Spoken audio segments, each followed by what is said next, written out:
Hi friends, welcome to government job preparation channel. இன்றைக்கி நம்ம என்ன பார்க்க போகிறோன்னா, டிஎன்பிஎஸ்சியில் ப்ரீவியஸ் இயரில் கேட்ட ஊழல் சம்மந்தமான கேள்விகள் தான் பார்க்க போகிறோம். வாங்க பார்க்கலாம். கேள்விகள் பார்க்குறதுக்கு முன்னாடி, ஊழல் புலனாய்வு குறியீட்டில் இந்தியா எத்தனையாவது இடத்துல இருக்குன்னா 180 நாடுகளில் இந்தியாவோட இடம் வந்து 96வது இடம். முதல் 3 இடத்துல எந்தெந்த நாடுகள் இருக்குன்னா டென்மார்க், ஃபின்லாந்து, நியூசிலாந்து. இந்த 3 நாடுகள் வந்து முதல் 3 இடங்களில் இருக்குது. அடுத்து இந்தியாவில் ஊழலை ஒழிக்கிறதுக்காக என்னென்ன நடவடிக்கை எடுத்தாங்கன்னு பார்ப்போம். ஊழல் தடுப்பு சட்டம் 1988 கொண்டு வந்தாங்க. அதுக்கடுத்து பார்த்தோன்னாக்கா தகவல் அறியும் உரிமை சட்டம் 2005 கொண்டு வந்திருக்காங்க. அடுத்து இந்திய கணக்காய்வு மற்றும் தணிக்கைத்துறை வந்து 1866 கொண்டு வந்தாங்க. அடுத்து மத்திய ஊழல் தடுப்பு ஆணையம், அதாவது சிவிசி, சென்ட்ரல் விஜிலன்ஸ் கமிஷன் 1964 கொண்டு வந்தாங்க. அதுக்கடுத்து பார்த்தோன்னாக்கா மத்திய புலனாய்வுத்துறை 1963 கொண்டு வந்திருக்காங்க. அடுத்து லோக்பால் மற்றும் லோக் ஆயுக்தா சட்டம் 2013 கொண்டு வந்தாங்க. அதாவது ஊழல் சம்மந்தமாக என்ன கொஷின் கேட்க வாய்ப்பு இருக்குன்னா, நேபாளத்தோட புதிய பிரதமர் யாருன்னு கேட்க வாய்ப்பு இருக்குது. ஏன்னா இப்போ ரீசன்ட் டேஸில் நேபாளத்தில் ஊழல் அதிகமானனால ஒரு பெரிய கலவரமே வெடிச்சது. அதனால் இதுக்கு முன்னால் இருந்த பிரதமர் வந்து ராஜினாமா பண்ணிட்டார் அவரோட பதவியை. புதிய பிரதமராக யார் தலைமை ஏற்றிருக்காங்கன்னு பார்த்தோன்னாக்கா சுசிலா கார்கி இவர் வந்து தலைமை ஏற்றிருக்காங்க. இவர் தான் நேபாளத்தோட முதல் பெண் பிரதமரும் கூட. வாங்க கொஷின்குள்ளே போகலாம். இந்தியாவில் முதலாக லோக் ஆயுக்தா கொண்டு வந்த மாநிலம் எதுனா மகாராஷ்டிரா. அடுத்த கொஸ்டின், லோக் ஆயுக்தா அமைப்பு மகாராஷ்டிரா மாநிலத்தில் எந்த ஆண்டு தொடங்கப்பட்டது பார்த்தோன்னாக்கா 1971. அடுத்த கொஸ்டின், இந்தியாவில் முதலில் லோக் ஆயுக்தா அமைப்பினை உருவாக்கிய மாநிலம் எது அப்படின்னு கேட்டாங்கன்னா ஒடிசா. இதுக்கு முன்னாடி பார்த்துருக்கோம்.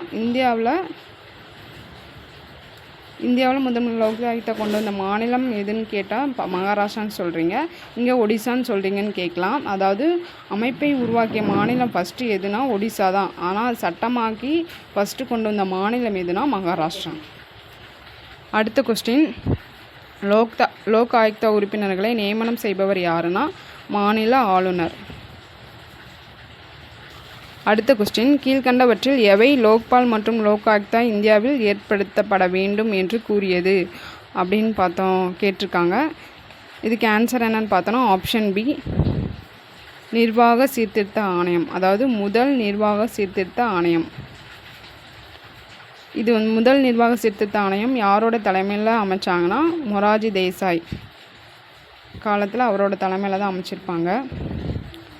அடுத்த கொஸ்டின், முதலில் லோக் ஆயுக்தா அமைப்பினை நிறுவிய மாநிலம் எது மகாராஷ்டிரா. இது முன்னாடியே பார்த்துருக்கோம். அடுத்த கொஸ்டின், கீழ்கண்டவற்றில் எவை லோக்பால் மற்றும் லோக் ஆயுக்தா இந்தியாவில் ஏற்படுத்தப்பட வேண்டும் என்று கூறியதுன்னா அதன் நிர்வாக சீர்திருத்த ஆணையம், முதல் நிர்வாக சீர்திருத்த ஆணையம். அடுத்த கொஸ்டின், முதலில் லோக் ஆயுக்தா அமைப்பினை நிறுவியது மகாராஷ்டிரா. இதை ஆல்ரெடி பார்த்துட்டோம். பாருங்கள் எவ்வளோ டைம் கேட்டிருக்காங்கன்னு. அடுத்த கொஸ்டின், லோக் ஆயுக்தா தனது வருடாந்திர அறிக்கையை யாரிடம் சமர்ப்பிக்கிறதுனா ஆளுநரிடம். அடுத்த கொஸ்டின், ஓம்புட்ஸ்மேன் என்ற அமைப்பு முதலில் தோற்றுவிக்கப்பட்டது எந்த நாட்டில் அப்படின்னா ஸ்வீடனில்.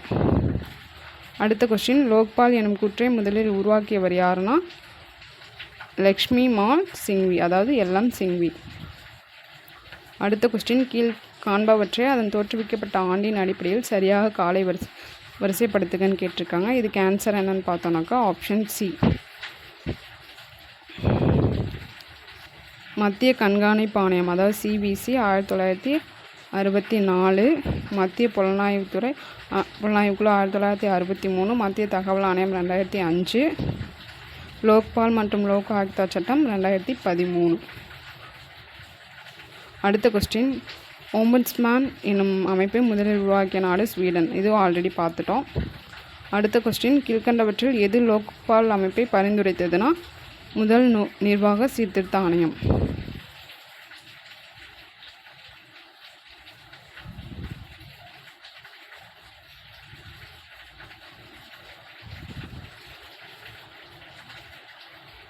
அடுத்த கொஸ்டின், குறைதீர்க்கும் மையம் எங்கு முதலில் தோற்றுவிக்கப்பட்ட இடம்? இதுக்கு ஆன்சர் என்னன்னு பார்த்தீங்கன்னா ஆப்ஷன் ஏ நார்வே. அடுத்த கொஸ்டின், மக்கள் குறைதீர்ப்புக்காக உருவாக்கப்பட்ட பழமையான முறை எதுனா ஓம்பட்ஸ்மேன் அமைப்பு. எந்த நாடு தொடங்கினா ஸ்வீடன். எப்போனா 1809. அடுத்து லோக்பால் மசோதா முதலாக மக்களவையில் அறிமுகப்படுத்தப்பட்ட ஆண்டு எந்த ஆண்டுனா ஆப்ஷன் ஏ 1968. அடுத்த கொஸ்டின், லோக்பால் மற்றும் லோக் ஆயுக்தா நிறுவுவதன் முக்கிய நோக்கம் என்னன்னா குடிமக்களின் குறைகளை நிவர்த்தி செய்தல். அடுத்த கொஸ்டின், லோக்பால் குறித்தான சொற்றொடர்களில் கீழ் வருவனவற்றுள் எவை சரியானவைன்னு கேட்டிருக்காங்க. லோக்பாலின் தலைவர் மற்றும் உறுப்பினர்கள் ஒரு தேர்வுக்குழுவினால் தேர்வு செய்யப்படுகின்றனர். இது கரெக்டு தான். அடுத்து 50%க்கும் குறையாமல் SC ST OBC சிறுபான்மையினர் மற்றும் பெண்கள் ஆகியோர் பரிசீலனை குழுவில் இடம்பெற வேண்டும். இதுவும் கரெக்டு தான். இதன் பதவிக்காலம் 3 ஆண்டுகள் அல்லது 65 வயது. இவற்றுள் எது முந்தையதோ அது ஆகும்னு கொடுத்துருக்காங்க. இது தப்பு. பதவிக்காலம் 5 வருஷம் அல்லது 70 வயது. அடுத்த கொஸ்டின் அவ்வளோதான், முடிஞ்சிடுச்சு. இது போன்ற வீடியோக்கெல்லாம் நீங்கள் தொடர்ந்து பார்க்கணுன்னா நம்ம சேனலை மறக்காமல் சப்ஸ்கிரைப் பண்ணுங்கள். தேங்க்யூ.